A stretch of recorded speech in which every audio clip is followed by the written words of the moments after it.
ये मूर्ति अगर आप अपने घर में रखते हैं तो इस मूर्ति की दिशा आपके घर की दशा बदल सकती है। जी हाँ, आपके घर में सुख समृद्धि आएगी और सुख शांति लेकर आने वाली है ये मूर्ति। अगर आप ये जानकारी ध्यान से सुन ले तो आपकी किस्मत बदल सकती है। आपके घर में जो बदलाव आप चाहते हैं वो पा सकते हैं। घर के किस कोने में ये मूर्ति रखने से आपकी किस्मत बदल जाएगी? जी हाँ, घर में सुख शांति और सकारात्मक ऊर्जा बनी रहेगी। अपनी जरूरत के अनुसार ध्यान लगाना, अभय और भूमि स्पर्श जैसी विभिन्न मुद्राओं का महत्व जानिए। जी हाँ, ये आपके लिए लाभकारी हो सकता है।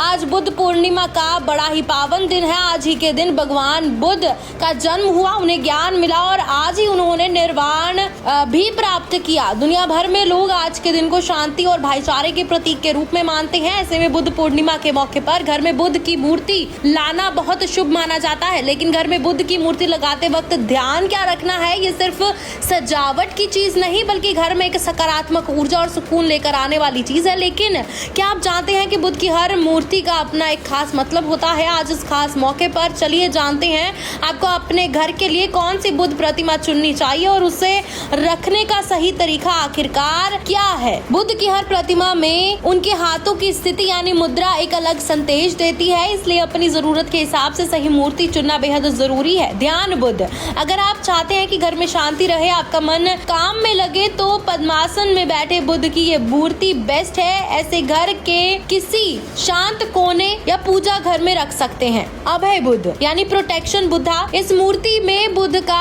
दाहिना हाथ उठा हुआ होता है। यह आशीर्वाद और सुरक्षा का प्रतीक है। अगर आपको डर लगता है या आत्मविश्वास की कमी महसूस हो तो ये मूर्ति अपने घर में मुख्य द्वार के पास रखें। भूमि स्पर्श बुद्ध, अर्थ टचिंग बुद्धा, इसमें बुद्ध का हाथ जमीन को छू रहा होता है। यह मुद्रा अटूट विश्वास और सच्चाई को दर्शाती है।